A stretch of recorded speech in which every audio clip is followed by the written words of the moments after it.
She finally discovered solace, affection, and a family that completed her.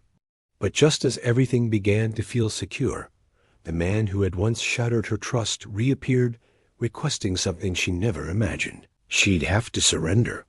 What would you do if your ex, the one who obliterated your faith in love, turned out to be the biological father of the child you were preparing to adopt? This tale isn't solely about romance. It's about the most agonizing kind of decision. Stick around until the finale, because what Grace chooses will astonish you. Daniel Brooks exited the 42nd floor of Brooks Innovations just before 10, exchanging polished marble hallways and exclusive elevators for glossy Manhattan sidewalks. Predictions of a storm had cleared the streets, but the billionaire felt curiously invigorated under the uncovered sky. After a day of managing takeovers, droplets on his skin reminded him that wealth couldn't purchase the simple things. Thunder split the sky within moments, and the mist thickened into a veil, pushing Daniel beneath the striped canopy of an all-night pharmacy. That's where he glimpsed her, a young woman in a drenched white nurse's outfit, knees hugged to her chest, suitcase soggy beside her. Her muffled cries were louder than the passing cars. Logic nudged him to move along, but the vision of his 8-year-old daughter Lily flashed before him. "Daddy, heroes lend their umbrellas." He stepped forward. "Miss, are you all right?" He called above the shower. The woman lifted her head, soaked chestnut locks stuck to a face drained of hue. Emerald eyes, puffy from weeping, locked with his. "I'm okay," she said, voice quivering. "Just waiting it out." Daniel shrugged off his cashmere jacket and laid it across her shoulders before she could protest. "Daniel Brooks," he introduced, umbrella tilted to cover them both. Recognition flickered. His last name sat atop half the city's signage, yet she maintained her poise. Grace Walker. "Thank you, but I can't accept this." "You can and you will," he replied. "There's a 24-hour diner across the avenue. Let me get you something warm. After one cup, if you still want to brave the downpour, I won't stop you." Reluctance wrestled with fatigue. Finally, Grace gave a slight nod. 1 cup. Inside, vinyl booths carried hints of cinnamon and aged coffee. Daniel ordered chamomile caffeine, seemed harsh, then slid into the seat opposite her. Up close, he noticed a hospital ID partially tucked into her pocket and the faint mark where a wedding band had once been. "You're a nurse," he said gently. "Was," she corrected. "West Women's Hospital downsized last month. Lost my position, then my apartment. Tonight, the trains shut down before I could reach a friend's place in Newark." Daniel's chest tightened. He recalled nights sleeping in a rusting Pontiac after his father's collapse.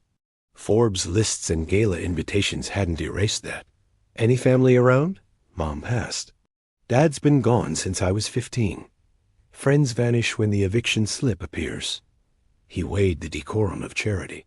Cash felt transactional, a corporate gesture, too impersonal. What Grace required first was shelter. "I have a townhouse 5 minutes from here," he said. "Guest rooms available. Tomorrow, I'll contact Riverside Medical Center. I support their pediatric division. They're recruiting." Her eyes filled again, but no tears escaped. Maybe she'd already spent them all on the curb. "Why would you do that?" "Because someone once did the same for me," he answered. "And because Lily would scold me for leaving a good soul in the storm." Grace exhaled, a sound halfway between surrender and relief. "One night," she murmured. "Just until the rain quits." They dashed the short block to Daniel's brownstone in the Maplewood district, iron fences shimmering under the lamplight. Inside, the scent of vanilla candles mingled with the subtle aroma of children's paint. Lily, still awake in space-themed pajamas, peeked from the staircase. "Daddy, who's that?" she whispered. Daniel knelt. "This is Miss Grace. The rain caught her. We're helping her warm up." Lily's gap-toothed smile widened. "Mom used to say heroes lend umbrellas." Grace's breath snagged, and Daniel felt the intangible shift, the instant a stranger begins to mean more. Upstairs, he guided her to the guest quarters. She halted at the frame. "Are you sure?" "Locks on the inside," he said gently. "Trust is earned one restful night at a time." She managed a grateful grin before shutting the door. Daniel lingered in the corridor, heartbeat pounding like the distant thunder. Somewhere downstairs, the clock struck 12. But he had a feeling the true storm had only just begun, and it wasn't outside. Grace awoke to the quiet murmur of a city reawakening and the faint aroma of blueberry waffles slipping beneath the guest room door. For a disoriented second, she prepared for the cramped futon of a borrowed den. But soft cotton sheets and a plush mattress told another tale. Daniel's brownstone. Not another couch, worn out by overstay. Sunlight filtered through linen curtains, turning rain-specked glass into gemstones. A knock light, courteous. "I brought coffee," Daniel said as she opened the door, his silhouette framed by steam rising from twin mugs. "Lily insists the waffles taste wrong if you're not seated with us." Grace's instinct was to decline anything resembling stability. Yet her stomach protested louder than her hesitations. She followed him down a hallway decorated with abstract canvases, each one signed by a different children's hospital Daniel had supported. She wondered how many lives he'd touched silently. The kitchen resembled a magazine spread, all brushed chrome and skylights, but the billionaire stood barefoot flipping waffles, while Lily twirled to a cartoon jingle. Grace paused at the doorway, suddenly conscious of her borrowed sweats and oversized tee Daniel had left outside her room before dawn. Lily rushed over, syrup on her fingertips.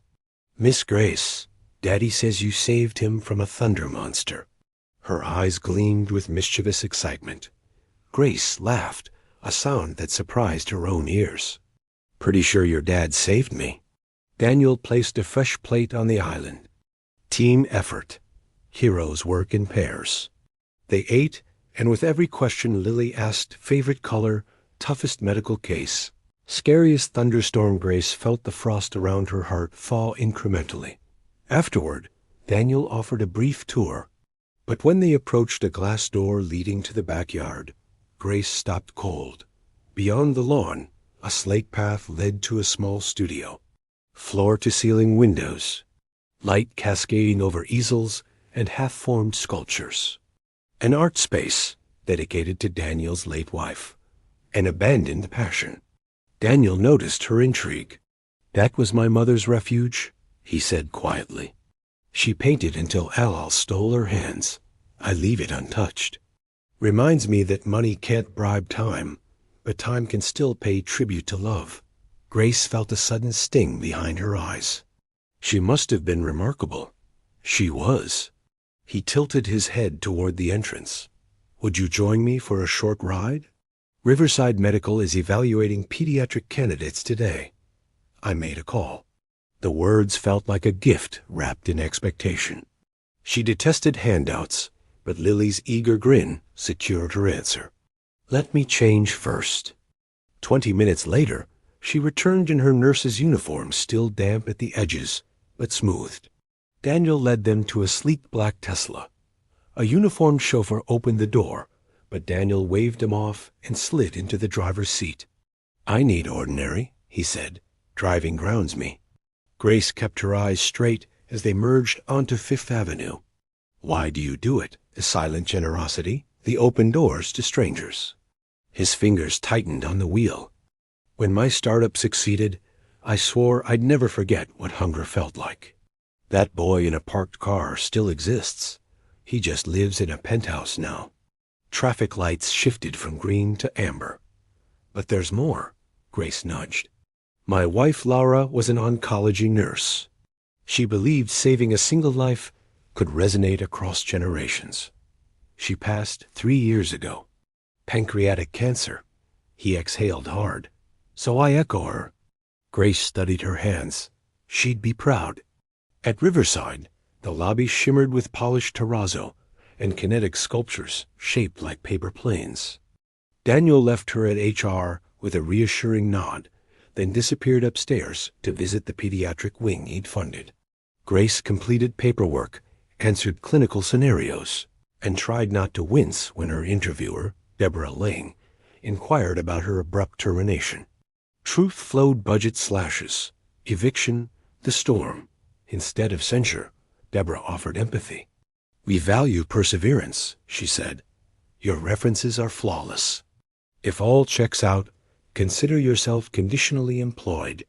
Grace felt unmoored. A position meant income. Income meant agency. She exited, visitor badge in hand, and nearly collided with a janitor pushing linens. Children's laughter echoed from the atrium above. Compelled, she climbed the stairs. The pediatric wing was a wonderland of pastel murals and balloon creatures sculpted by volunteers. At the far end, a glass barrier enclosed a playroom where kids colored and puzzled in serenity.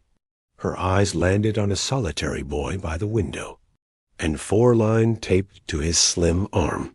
He gazed at the sky with an intensity that pinched her chest. "Ethan Walker," a gentle voice murmured behind her. Nancy Porter, the floor's head nurse, tucked a clipboard under one arm. 7 years old, healing from a complex cardiac procedure. "Why so alone?" Grace asked. "Grief does that. His mother died in a car crash last year. His father hasn't visited. Rumor is he can't handle the resemblance." Grace felt a surge of fury. "May I greet him?" "Of course. But don't be hurt if he doesn't speak." She stepped inside softly. Ethan didn't turn. Grace crouched beside him. Nice place to cloud watch. The boy blinked, then whispered, "I know you." She swallowed. "We just met, sweetheart." His gaze deep ocean blue met hers. "I see you in dreams. You say storms don't last forever." A chill tiptoed along her spine. Dreams can feel real. He reached for her hand, fingers icy. "Are you really here to bring me home?" Grace's throat tightened. She nodded. Words escaped her. Ethan smiled small, delicate, but enough to fill her with resolve. From beyond the glass, Daniel observed, unseen. Something about Grace's stance upright, radiating empathy, clicked into clarity. He'd invested in renovating cancer wards, but just witnessed how one person could transform an entire space. Later, during their drive back to Maplewood, Grace recounted the moment. Daniel listened quietly. "Ethan's last name is Walker," he murmured. "Like yours." "Coincidence," she replied, suppressing a shiver. "Walker's common." He nodded, eyes fixed on the street. That evening, as Lily dozed beneath a canopy of glow-in-the-dark stars, Grace stood on the brownstone's rooftop terrace, city lights flickering like constellations below. Daniel approached silently, offering her a blanket and a steaming mug of peppermint tea. "You looked shaken when we left the hospital," he remarked. Grace took a slow sip. "Ethan, he reminded me of someone I lost." Daniel nodded, not pressing further. But his mind lingered on the way Ethan had clung to her, like a lifeline. The days unfolded like pages in a quiet novel. Grace joined Riverside officially, winning over young patients and seasoned doctors alike. Daniel invited her into routines that felt both unfamiliar and instantly natural. Sunday pancakes, Thursday board game nights, quiet Tuesday dinners with Lily offering commentary on everyone's manners. What had begun as shelter transformed into comfort. Then comfort became something more. 3 weeks after that stormy night, Daniel invited Grace to a fundraising gala at the Met. Her gown was soft navy, modest, but when Daniel saw her descend the staircase, his breath caught like it had been snatched by fate. "You look ... astonishing," he said, voice gruff with sincerity. Her lips curved gently. "You clean up all right yourself." But the night wasn't about glittering chandeliers or whispered stock deals. Midway through the evening, a woman in a sequin jumpsuit approached their table. "Daniel Brooks," she crooned. "Still saving every wounded bird in Manhattan?" Grace stiffened. He rose, polite but distant. Vivian, didn't know you were back in the city. Vivian's eyes raked Grace dismissively. And who's this? Another charity case? Grace stood abruptly. Excuse me, she said, moving toward the gallery wing. Daniel followed, catching her at the foot of a marble statue. She doesn't know you, he said softly. But she knows you, Grace replied. And it's clear I don't belong in your world. He took her hands. Grace, you don't belong in anyone's world. You are the world. At least you are mine. Tears welled, unspilled. This isn't about one woman's words. It's about how easily I can vanish. I'm temporary here, Daniel. That scares me. I don't want temporary, he said. I want morning waffles and Lily's bedtime stories and late-night tea on this rooftop for as long as you'll have me. She studied him, this man who'd opened his home, his family, his heart. I need time, she said. Take it, he replied. But no, I'm not going anywhere. Weeks melted into autumn. And then it happened. Grace was called to the hospital administrator's office. Inside sat a lawyer in a crisp blue suit and a file thicker than most lives. Miss Walker, the lawyer said, I represent the estate of Eleanor Crane. Grace's heart stuttered. Eleanor Crane was the social worker assigned to Ethan's custody case. Mrs. Crane passed last week, the lawyer continued. Before she died, she amended a will naming you as Ethan's preferred guardian. Grace's pulse roared. But I'm not related. The lawyer opened the folder. That's the thing. You are. Ethan's mother, Sophia Jameson, was your half-sister. Different mothers. She died before ever contacting you, but her file mentions you. Repeatedly. Grace sat back, stunned. I never knew ... The lawyer nodded gently. Ethan's father hasn't filed for custody. You're his only family. The silence swelled. I want him, she whispered. I want to bring him home. The lawyer smiled. There's one complication. Ethan's biological father has suddenly expressed interest in reconnecting. Grace's skin went cold. Who? The name on the paper made her stomach plummet. Daniel Brooks. She staggered out of the office and into the corridor, breath ragged. Memories surged like a tsunami. Daniel's mention of an ex-wife, a brief allusion to a former relationship before Larva. He'd said she left without a word. And Grace had never asked more. That night, she didn't go back to the brownstone. She checked into a modest motel near the East River and stared at the ceiling until morning. Daniel found her there at dawn, eyes hollow. You knew, she said flatly. He stepped inside, shutting the door behind him. I didn't, he said, voice barely audible. Until last night. I got a call from the attorney. Her stare didn't waver. You're his father, Daniel. He sank onto the edge of the bed. Sophia and I, it was before I met Laura. She never told me. I would have stepped up, I swear. Tears slipped down Grace's cheeks. You let me fall in love with you. With your daughter. With this home. And all along, Ethan was yours. I didn't know. She stood, trembling. I can't do this. You can, he said. Because Ethan needs you. And so do I. She shook her head. This changes everything. But when she went to the hospital later that day, Ethan lit up. Is it true? He asked, voice trembling. You're really my family? Grace knelt beside him. Yes, sweetheart. I'm your aunt, and if you want, your home is with me. He wrapped his arms around her neck. You're all I ever dreamed of. And in that moment, Grace realized something. Families weren't forged through blood or legality. They were built through rainstorms and tea mugs, bedtime stories and whispered confessions, through forgiveness, through choosing to stay, even when leaving would be easier. The next evening, Daniel stood outside her new apartment modest, safe, cozy. I don't expect anything, he said, but I wanted you to know I'm here.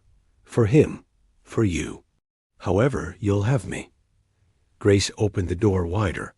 "Would you like to come in?" she asked softly. He stepped inside. In the living room, Ethan and Lily were building a fort from pillows. Grace watched them, then looked at Daniel. "We're going to need more blankets." He smiled. "I'll bring them." And just like that, love returned, not perfect, not painless, but real. Because sometimes the people who break us are the ones who help us rebuild. And sometimes the storm doesn't wash us away. It washes us home.